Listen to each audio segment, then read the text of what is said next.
Le grand format de ce vendredi, ils rêvent de rompre avec leur célibat. Le business des agences matrimoniales est plus que jamais florissant. Reportage signé Lionel Feuerstein, Benjamin Genome. Aujourd'hui en amour, il n'y a plus de frontières.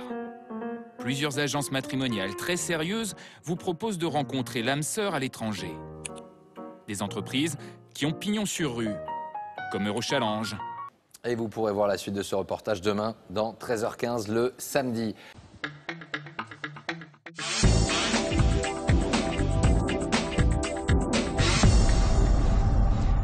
Et au sommaire cette semaine, dans un instant, portrait de célibataires qui rêvent de trouver le grand amour. Et pour cela, ils ne vont pas hésiter, vous allez le voir, à voyager. Direction l'Ukraine. Cap à l'Est, en Ukraine. Christophe, âgé de 40 ans, y croit. Pourquoi ce choix? Que cherche-t-il réellement? On pense bien sûr très vite à certains clichés. Alors peut-on réellement y trouver l'amour? Lionel Feuerstein, Benjamin Genome et Nicolas Berthelot. A tout à l'heure.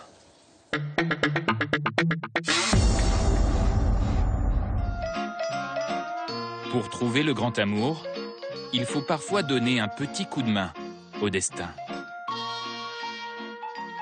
Cette année, Christophe n'a pas hésité.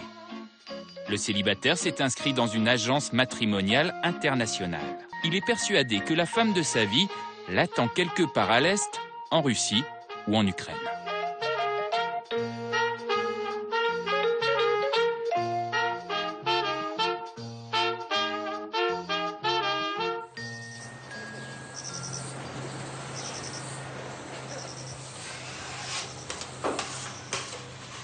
Lorsqu'il débarque en Corse en 2008, Christophe a le cœur en chantier. Sa femme vient de le quitter avec ses 2 enfants. Sorti de là de 13 ans de couple, je ne savais plus qui j'étais. Et il a fallu un certain temps pour me retrouver. Ça m'a mis à nu. C'est pas évident, quoi, de se reconstruire après un divorce. Mais je veux dire, ça a été un mal pour un bien, parce qu'aujourd'hui, je suis vraiment bien. Ouais. À l'époque, seul Joël, son meilleur ami, est à ses côtés.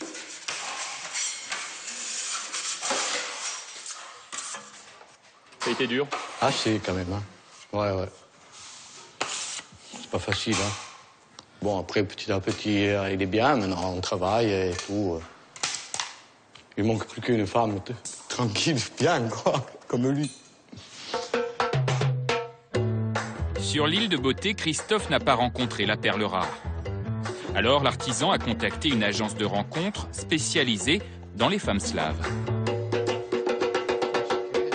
Je fonctionne beaucoup à l'instinct, donc j'ai rencontré des filles, mais j'ai jamais vraiment adhéré, quoi, jamais vraiment accroché. Donc là, il faut que ce soit différent, donc pourquoi pas tenter ailleurs? Voilà, tout simplement. Il n'a pas trouvé. Voilà. Tente ailleurs, hein. Voilà. Si ça marche, tant mieux. Hein. Ouais. Très bien. Son inscription à Eurochallenge qui lui a proposé plusieurs candidates au mariage. Il reçoit près de 200 courriers et autant de photos.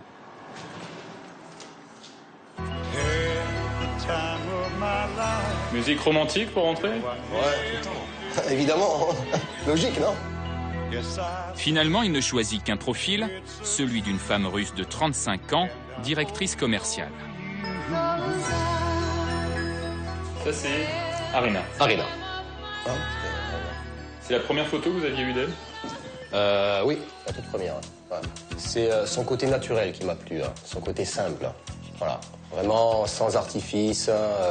De suite, ouais, j'ai accroché. Hein. Voilà. Ouais. Non, parce que c'est le style c'est mon style de fille. Hein. Ouais. Les brunes, j'ai beaucoup de mal avec les brunes. J'aime bien les blondes. Ouais. Parce que votre ex-femme était brune aussi. Évidemment, ouais. J'ai beaucoup de mal maintenant avec les brunes. Ouais.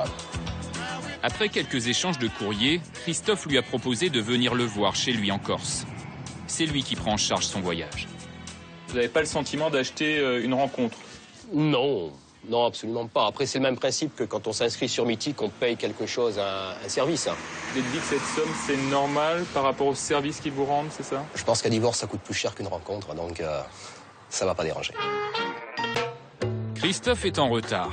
Arina l'attend depuis 1 heure à l'aéroport de Nice. Et c'est leur première rencontre. Je t'ai vu de suite. Hein.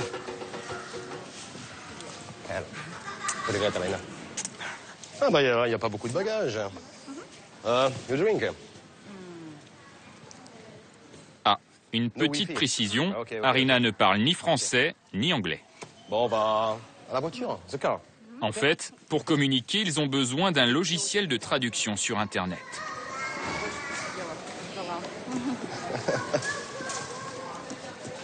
On va se comprendre, no problème, no problème. Ok? Allez, elle est très belle femme. Ouais. Mais après, il faut voir derrière. Ouais, elle est très charmante, vraiment. On ressent quelque chose déjà ou... Bah, là, le stress, ouais, honnêtement, sincèrement, le stress. Ouais. Alors que vous n'étiez pas stressé au Non, départ? là, oui, stressé à fond, ouais. Ouais. Ah, ouais. Comme un premier communion? Ouais, comme un jeune puceau, hein. Christophe a prévu un petit cadeau de bienvenue. Faudra le mettre après, hein. Ok? Maintenant, il n'a plus qu'à trouver une connexion Internet. Hello? Tu parles russe ou pas? Question? Non, désolé. Bon, j'essaie de trouver, ça va. Ça va. On va s'en sortir. McDo? Non? Ah, parce que là-bas, Wi-Fi, c'est certain. J'ai l'ordinateur. Comme ça, Google Traduction. Tu verras, c'est simple.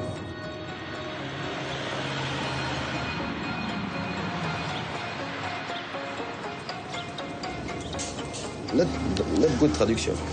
Même branché sur la traduction en ligne, la conversation reste limitée. Le soir, nous les retrouvons pour le départ vers la Corse.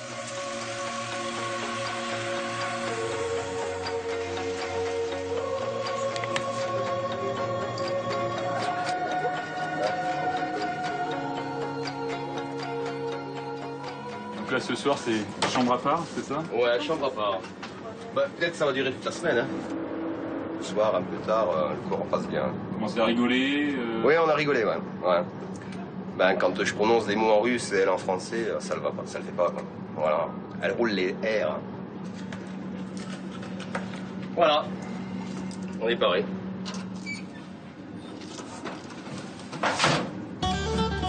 Arina aura effectué près de 30 heures de voyage pour atteindre la Corse.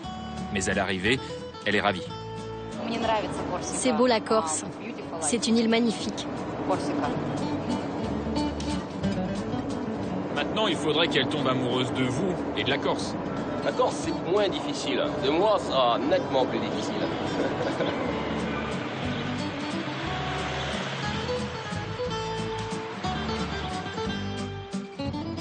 Doma,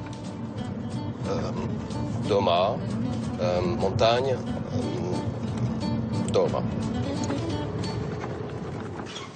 Toi, c'est bien, ok? Et moi, d'un côté. Comme ça, s'il y a un problème, tu cries. Je dors là, moi. Ok? Voilà. Là, shower. Pour la première fois, Arina découvre cette maison qu'elle n'a vue qu'en photo. Pendant une semaine, cette maman d'une fillette de 2 ans va devoir imaginer ce que pourrait être sa vie, ici. Elle, qui réside dans une grande ville russe, peut-elle s'habituer à la Corse? Je ne sais pas trop.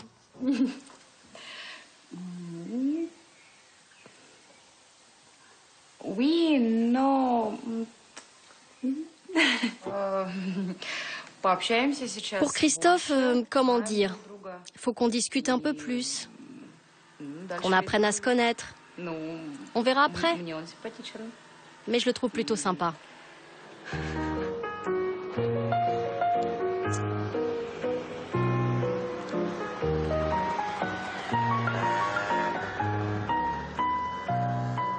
Le gros souci, c'est la discussion, quoi. Ça, c'est le gros problème. Je veux dire, quand on retire la parole à quelqu'un, je veux dire, pour s'exprimer, après, sur quoi la personne, elle va nous juger demain, quoi. Si on n'a pas de bagou à sortir. Donc après, voilà, après, c'est plus difficile. Voilà. C'est impalpable, finalement, comme séduction. C'est pas une séduction. Oui, c'est plus difficile que les autres fois, on va dire. Ouais, c'est un challenge. Voilà.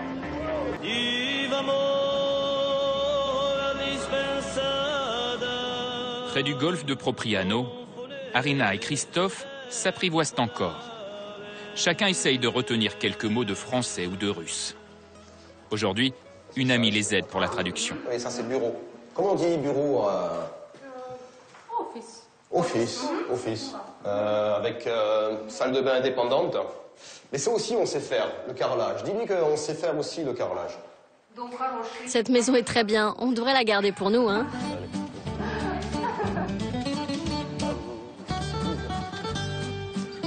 Ah, il est fatigué. Elle a fait le tour du carreau. Vous essayez d'écrire...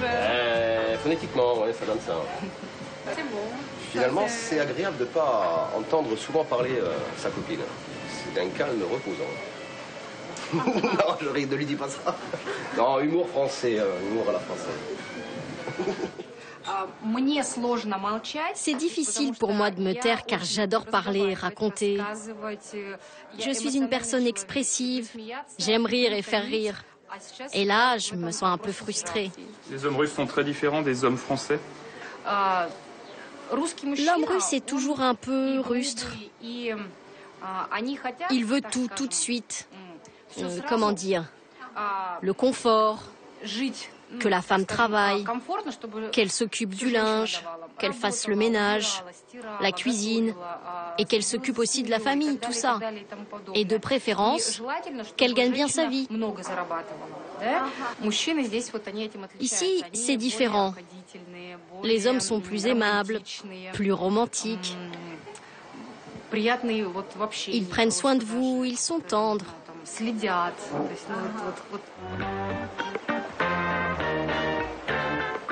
Le cliché du French lover a encore de beaux jours à l'Est. Elle a même des jolis pieds. C'est pas normal. Vous êtes confiant pour les jours qui viennent, les mois qui viennent? Alors dans ma vie, j'ai appris à rester très prudent. Sinon, je n'aurais pas connu un divorce. Donc, ouais, tout au long de ma vie, j'ai marché sur des œufs. Hein. Donc, ça va encore continuer, je pense. Et on va rester prudent. Voilà. Il va falloir que l'un des deux fasse des sacrifices. C'est aussi ça le problème de la distance? C'est le deal. Il y en a un qui fera plus de sacrifices que l'autre. Donc, il y en a un qui va tout abandonner. Ça va être compliqué. Je pense, oui.